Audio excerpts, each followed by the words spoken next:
Okay, Assalamu alaikum students. I am Shama Ruby Khan, your accounting teacher. Okay. मैं आपको आज एक new topic start करवा रही हूँ जो मैंने क्लास में करवाया था वो नहीं, जिसका नाम है कैश बुक। आप सामने देख रहे होंगे कि मैंने कैश का ये तमाम कॉलम प्रिपेयर किए हैं और इस कॉलम को पहले समझना। असल बात यह है कि कॉलम क्या हैं, इनके अंदर पुटिंग या पोस्टिंग जो भी होती है वो मैं आपको बाद में बताऊंगी, लेकिन आपको जो मैं होमवर्क दूंगी वो मैं यही दूंगी कि कैश बुक के कॉलम कैसे बनते हैं और उसके हर कॉलम की क्या मतलब आइडेंटिफिकेशन है और क्या उसकी लॉजिक है और क्यों बनता है रे। अब आप ये देखें कि मैंने कैश बुक जो बनाई है उसमें आप ये देख रहे होंगे हेडिंग में कि आपको अभी मैं क्वेश्चन बता रही हूँ और ना ही मैं कुछ और बता रही हूँ। सिर्फ कैश बुक क्या होती है, उसकी डेफिनेशन, उसकी प्रेजेंटेशन और कैश बुक का क्या चीज़ होती है। यू नो वेरी वेल कि मैं हमेशा इंट्रोडक्शन जो है वो देती हूँ फर्स्ट क्लास में। तो समझ लीजिए ये इंट्रोडक्टरी क्लास है आपकी अबाउट कैश बुक, यानी कि हमारे टॉपिक का नाम कैश बुक है। आप देख रहे होंगे किस तरह बनाई है और तमाम स्टूडेंट्स का ये काम होगा कि जब मैं नेक्स्ट अपलोड करूँगी मैं अपनी वीडियो, तो ये सब के रजिस्टर में नीट एंड क्लीन ये कॉलम बने हुए होने चाहिए। और जिसके नहीं बने हुए होंगे फिर डेफिनेटली उसको समझ में नहीं आएगा, और फिर जब कॉलम नहीं होंगे तो बात समझ में नहीं आएगी, तो फिर आपको मुश्किल लगेगा क्वेश्चन। तो आप देख रहे होंगे सबसे पहले मैंने लिखा है कोई भी कंपनी का नाम, उसके बाद लिखा है कि what is the statement name. Statement name जो है वो है कैश बुक, और ये आप लोग पहले भी लिखते रहते हो, फॉर द मंथ एंडेड जून 30, 2014। जैसे आप और स्टेटमेंट में लिखते हो सेम वैसे लिखना है, there is no any change. अब हम इसको देखते हैं। कैश बुक आपने लिखा है, लेकिन इसका ऑफिशियल नेम है 3 कॉलम कैश बुक, यानी कि आपको जब टॉपिक नेम होगा या क्वेश्चन में आएगा तो लिखा हुआ होगा 3 कॉलम कैश बुक। अब 3 कॉलम कैश बुक जो है, अब आप क्या सोच रहे होंगे इतने सारे कॉलम हैं, इनको 3 कॉलम कैश बुक क्यों कहा जाता है। तो 3 कॉलम कैश बुक जो है, अब आप ये देखिए इन कॉलम की हेडिंग को ज़रा गौर से देखिए। सबसे पहले है date, you know very well. Particular, there is no any new word. Particular का मतलब है टाइटल ऑफ अकाउंट्स। उसके बाद पर्टिकुलर के बाद जो है PR। PR का मतलब क्या होता है, पोस्ट रेफरेंस, नैरो सा कॉलम होगा। PR के बाद DIS and dot, it means discount, यानी डिस्काउंट का कॉलम है। डिस्काउंट के बाद कैश, कैश के बाद बैंक, बैंक यानी कि डिस्काउंट, कैश और बैंक, ये हमारे इस पूरी कॉलम के स्पेशल होते हैं। 3 डेबिट में होते हैं, डिस्काउंट, कैश और बैंक। अब आप ये देख रहे होंगे नीचे मैंने डबल लाइन ड्रॉ करी है।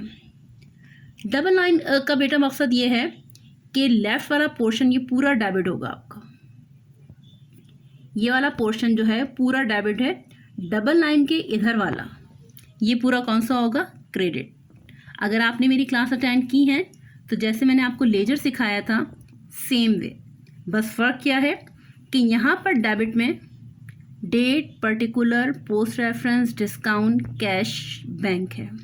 बिल्कुल सेम इसी तरह come toward the credit, date, particulars, post reference, discount, cash और बैंक, यानी कि डेबिट साइड और क्रेडिट साइड कॉलम नेम में कोई भी चेंजिंग नहीं है।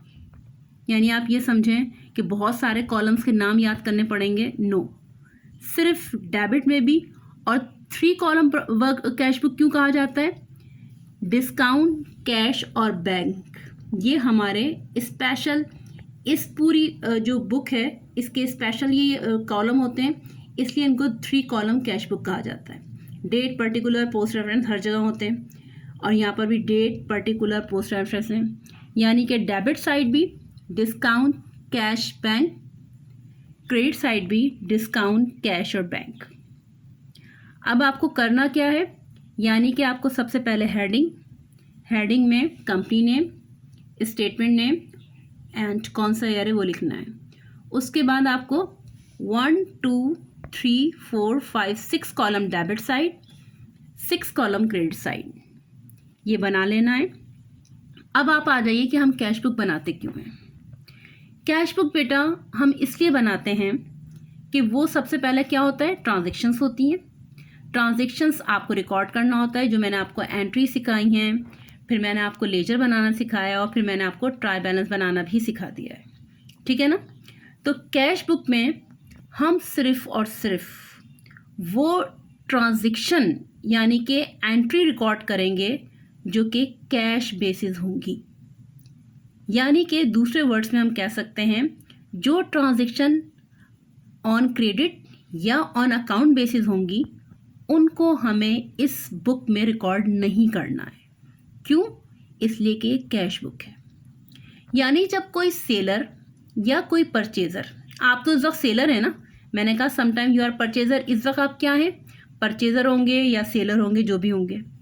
अगर आप परचेज़र होंगे तो आपने ऑन कैश यानी फ़ौरन कैश देके क्या क्या चीज़ें ख़रीदी हैं वो यहाँ रिकॉर्ड करना है। अगर आप सेलर हैं तो आपने किस कस्टमर को कैश बेसिस पे चीज़ें बेची हैं। यानी कि आप परचेज़र हों या सेलर हों, आपको यहाँ पर सिर्फ वो रिकॉर्ड करना है जो कि कैश आपको फौरी के फौरी यानी उसी वक्त आपको मिल गया है। और ऐसी ट्रांजैक्शन जिसमें लिखा हुआ हो कि अकाउंट पेबल है, उधार है, 1 साल बाद 1 महीने बाद मिलेगा, उन ट्रांजैक्शन को यहाँ पर नोट नहीं करना। यानी कि अकाउंटिंग की टर्मिनोलॉजी में इनकी यहाँ पोस्टिंग नहीं करनी है।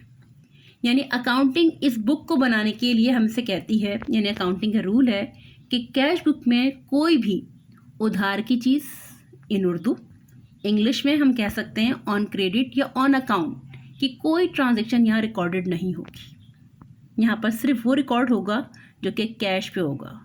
और क्यों होगा? क्योंकि कैश बुक हमें बताएगी कि इनकमिंग कैश कितना है, आउटगोइंग कैश कितना है, कैश का बैलेंस कितना है, ओपनिंग में कितना कैश था, एंडिंग में कितना कैश है। यानी कि सारी कहानी, स्टोरी जो होगी वो यहाँ सिर्फ और सिर्फ कैश की होगी, जो आपको फ़ौरन के फ़ौरन कैश मिल गया है या आपने फ़ौरन के फ़ौरन कैश किसी को दे दिया है ख़रीदते वक्त कोई चीज़।